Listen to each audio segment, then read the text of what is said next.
జీవి ఆంజనేయులు గారు Venukonda chief whip గారు. ధన్యవాదాలు అధ్యక్ష. ఆనాడు తెలుగుదేశం ప్రభుత్వంలో ప్రతి పేదవాడికి కూడు గూడు గుడ్డ ఇవ్వాలని గతంలో ఎన్డీఏ ప్రభుత్వంలో 2014-19 మధ్యలో అన్నా క్యాంటీన్లు పెట్టి పేదవాడి ఆకలి తీర్చడం జరిగింది అధ్యక్ష.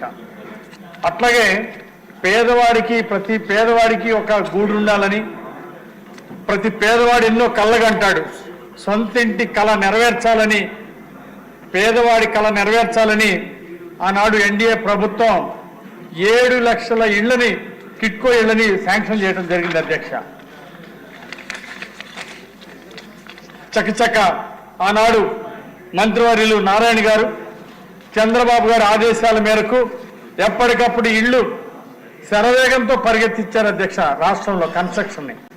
ఆ విధంగా 7 లక్షల ఇళ్లు శాంక్షన్ అయితే మొదటి దశలో 4,54,000 ఇళ్లకి టెండర్లు పిలవటం, పనులు ప్రారంభించడం జరిగింది అధ్యక్ష. 2019 ప్రారంభం కల్లా 3,13,832 ఇండ్లు దాదాపు 90% పూర్తయినాయి అధ్యక్ష. అలాంటి తరుణంలో దురదృష్టవశాత్తు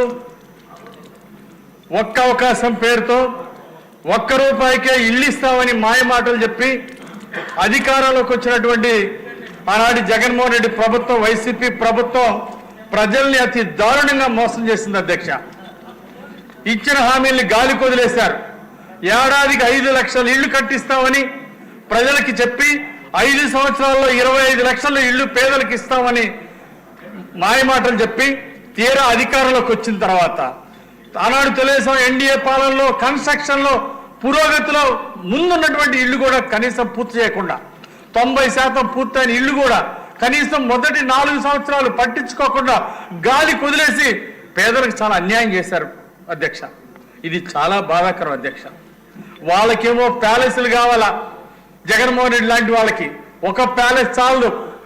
బెంగళూరులో ఒక ప్యాలెస్, హైదరాబాద్లో ఒక ప్యాలెస్, చివరికి రిషికొండలో కూడా 400 కోట్లు ప్రభుత్వ ధనాన్ని వాళ్ళ స్వార్థం కోసం ఖర్చు పెట్టారు అధ్యక్ష. కానీ పేదవాడికి 1 సెంట్ ఏంటి అధ్యక్ష? 1 సెంట్లో ఇల్లు అని చెప్పేసి కనీసం పేద ప్రజల్ని మోసం చేసి జగనన్న కాలనీలు అని చెప్పేసి అవి పూర్తి కాల, టిట్కో ఇల్లు అని చెప్పేసి ఇవి కూడా కన్స్ట్రక్షన్లో ఉన్నవి, నిర్మాణంలో 90% పూర్తయినవి కూడా పూర్తిగా అప్పచెప్పలేక కేవలం 50% మాత్రమే 60,67,000 మాత్రమే పూర్తి చేశారు అధ్యక్ష. 5 సంవత్సరాల్లో కేవలం 50%. అదే ఎన్డీఏ ప్రభుత్వం ఉండుంటే మంత్రి నారాయణ గారు మరో సంవత్సరంలో మొత్తం పూర్తి చేసేవాళ్ళు అధ్యక్ష. కానీ దురదృష్టం, ప్రజల దురదృష్టం అధ్యక్ష, రాష్ట్ర ప్రజల దురదృష్టం. ఆ రోజు ఆ ప్రభుత్వం వచ్చినందువలన, వైఎస్ఆర్ ప్రభుత్వం వచ్చినందువలన లక్షలాది మంది ప్రజలు నష్టపోయారు. వాళ్ళకి ఇల్లు పూర్తి కాలేదు. సరికదా కనీసం నెల డబ్బులు కట్టమని బ్యాంకుల నుండి నోటీసులు వచ్చినాయి అధ్యక్ష. ఎంత బాధాకరం. ఓ పక్క ఇల్లు లేదు కొంతమంది, చాలా లక్షల మందికి, మరోపక్క నోటీసులు పంపించి బ్యాంకుల నుండి నోటీసులు వచ్చినాయి బిల్లులు కట్టమని. ఆ విధంగా చాలా నష్టపోయారు. అలాగే టిట్కో ఇళ్ల కోసం 17 కోట్ల రూపాయలు వడ్డీలు చెల్లించాల్సి వచ్చింది. కానీ గాలి వదిలేశారు కన్స్ట్రక్షన్. పేదవాడికి ఇల్లు దక్కలేదు. టిట్కో ఏమో 17 కోట్లు వడ్డీ చెల్లించాల్సి వచ్చింది. మరోపక్క పేదవాడికి నోటీసులు ఇచ్చి నెల డబ్బులు కట్టమన్నారు. పేదవాళ్ళు డిపాజిట్లు కట్టారు. పేదవాడి కట్టిన డిపాజిట్లు తిరిగి చెల్లించలేదు జగన్మోహన్ రెడ్డి ప్రభుత్వం. ఓ పక్క ఇల్లు ఇవ్వలేదు, మరోపక్క ఇచ్చిన డిపాజిట్లు కూడా తిరిగి చెల్లించలేదు. ఆనాడు తెలుగుదేశం ప్రభుత్వంలో పూర్తయిన ఇళ్ళకి లాటరీ వేసి న్యాయబద్ధంగా ఎవరికి లాటరీ వస్తే వాళ్ళకి ఇచ్చారు అధ్యక్ష. కానీ 90 సొమ్ము ఒకటిది సోకొకటిది అన్నట్టు 90% ఆనాడు ఎన్డీఏ ప్రభుత్వంలో నిర్మించిన ఇళ్లకి రంగులు వేసుకొని ఆ 10% ఖర్చు పెట్టి సోకొకటిది అన్నట్టుగా జగన్మోహన్ రెడ్డి ప్రభుత్వం పూర్తి చేసి లాటరీ పద్ధతి ఇవ్వలేదు అధ్యక్ష. మోసం చేసి ఇష్టారాజ్యంగా సొంత ప్రయోజనాల కోసం వాళ్ళు ఇష్టం వచ్చిన వాళ్ళకి ఇచ్చారు అధ్యక్ష ఇల్లు. పేదవాళ్ళని పక్కకు వదిలేసి ఇష్టం వచ్చిన వాళ్ళకి ఇల్లు ఇచ్చారు. ఆ విధంగా ఇచ్చిన ఇళ్లలో కూడా మోసం చేశారు. ఆ తర్వాత తెలుగుదేశం పూర్తి చేసినటువంటి 90% పూర్తి చేసినటువంటి ఇళ్లని మా సొంతం అని చెప్పేసి రంగులు వేసుకొని చెప్పుకోవటం చాలా సిగ్గుసేట అధ్యక్ష. నేను అడుగుతున్నా అధ్యక్ష, ఆనాటి ముఖ్యమంత్రి వైఎస్ఆర్ పాలనలో సంవత్సరానికి 5 లక్షలు 25 లక్షల మంది ఇళ్లు చేస్తామని ఎందుకు చేయలేకపోయారని నేను అడుగుతున్నా అధ్యక్ష. కనీసం కన్స్ట్రక్షన్లో ఉన్నటువంటి వాటిని ఆ 3,13,000 ఎన్డీఏ ప్రభుత్వంలో పూర్తయిన 90% పూర్తయిన ఇళ్లు కొన్ని 70% పూర్తయిన ఇళ్లు కొన్ని ఎందుకు పూర్తి చేయలేకపోయారు అధ్యక్ష? 5 సంవత్సరాలు ఏం చేసింది ఆనాటి ప్రభుత్వం? మరి అడిగితే ప్రజలకు కూడా సమాధానం చెప్పలేనటువంటి ఆనాటి ప్రభుత్వం. అందుకే ప్రజలు ఈ ప్రభుత్వం మాకొద్దని ఇంటికి సాగనంపారు అధ్యక్ష. అలాగే 2.5 లక్షల మందికి వాళ్ళు కట్టినటువంటి డబ్బులు తిరిగి చెల్లించలేదు. 400 కోట్ల రూపాయలు చెల్లించాలి ప్రభుత్వం.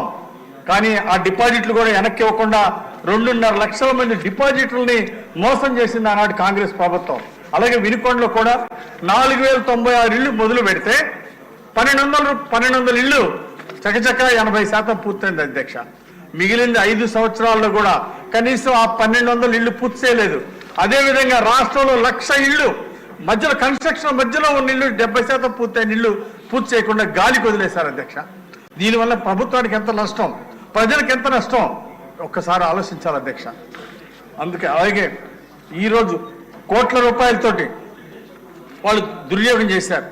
సెంటు స్థలం పేరుతో ప్రజల్ని మోసం చేశారు. అందుకే ఇలాంటి ప్రభుత్వాలు మాకు వద్దని ప్రజలు నిర్ణయం తీసుకున్నారు అధ్యక్ష. అలాగే 7,000 ఇళ్లు పూర్తయ్యే ఈ పాటికి చంద్రబాబు గారి పాలన ఉన్నట్టయితే అయితే భవిష్యత్తులో మంత్రి నారాయణ గారిని కోరుతున్నాం అధ్యక్ష.